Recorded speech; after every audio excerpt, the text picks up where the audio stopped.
காலைதோறும் புதியவை உன்னை விடமாட்டேன். டிசம்பர் 27. நீ தேவனுக்கு ஒரு பொருத்தனை பண்ணிக்கொண்டால் அதை செலுத்த தாமதியாதே. அவர் மூடரில் பிரியப்படுகிறதில்லை. நீ நேர்ந்து கொண்டதை செய்.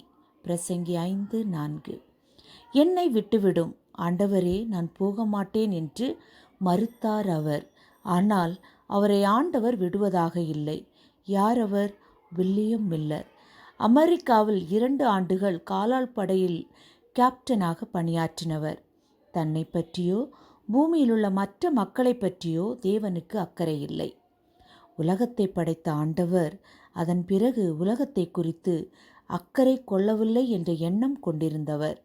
1812 நடந்த யுத்தம்தான் வில்லியம் மில்லர் தன் கொள்கையை மறு ஆய்வு செய்வதற்கு காரணமாக இருந்தது. ஏனென்றால் அவரின் படைப்பிரிவில் பணியாற்றிய பல வீரர்கள் ஜெப வீரர்களாக விளங்கினர். அவர்கள் ஜெபித்த பிரகாரம் காரியங்கள் நடைபெற்றன. வில்லியம் மில்லரால் அதற்கு வேறே விளக்கம் கொடுக்க முடியவில்லை. அதில் தேவனுடைய பங்கு இருந்ததை மில்லர் உணர்ந்தார். எனவே நானே வேதாகமத்தை படிக்கப் போகிறேன் என்று தீர்மானித்தார். வேதாகமத்தை தீவிரமாக படிக்க ஆரம்பித்தார்.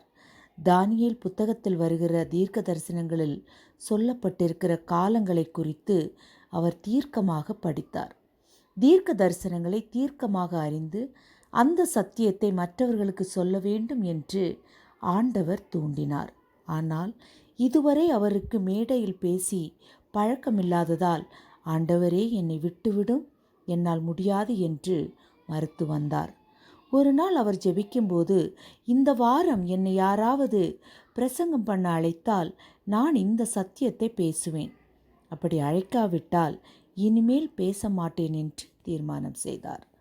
பொருத்தனை செய்த அதே நேரத்தில் பிரசங்கம் பண்ணும்படி அவரை அழைப்பதற்கு கில்ஃபோர்ட் என்பவர் அவருடைய ஊருக்கு வந்து கொண்டிருந்தார். பிரசங்கம் பண்ணும்படி அழைப்பு வரும் என்று வில்லியம் மில்லர் எதிர்பார்க்கவில்லை. கலக்கத்தோடு தோட்டத்திற்குள் ஓடினார். என்னை விட்டுவிடும் ஆண்டவரே, நான் போக மாட்டேன் என்று மறுத்தார். தேவன் அவரை விடுவதாக இல்லை. நீ சொன்ன வாக்குறுதியின்படி போய் பிரசங்கம் பண்ணு என்றார். பிறகு அவர் சம்மதித்தார். அதன் பிறகுதான் அவருக்கு மனதில் சமாதானம் உண்டாயிற்று. அடுத்த வாரம் அங்கேதான் கற்றுக்கொண்ட காரியத்தை பிரசங்கம் பண்ணினார். நான் அறிந்திருந்த காரியத்தை அவர் அங்கே பிரசங்கம் பண்ணிய போது அங்கே ஒரு பெரிய மாறுதல் ஏற்பட்டது. தேவனிடம் பொருத்தனை செய்தால் அதை நாம் நிறைவேற்ற வேண்டும். அன்று மலர்ந்தது புதிய சிந்தனை, புதிய சத்தியம். ஜெபம். பிதாவே, எங்களை தெரிந்து கொண்டதற்கு நன்றி. தொடர்ந்து சத்தியத்தில் நிலைத்திருக்க பலன் தாரும். ஆமேன்.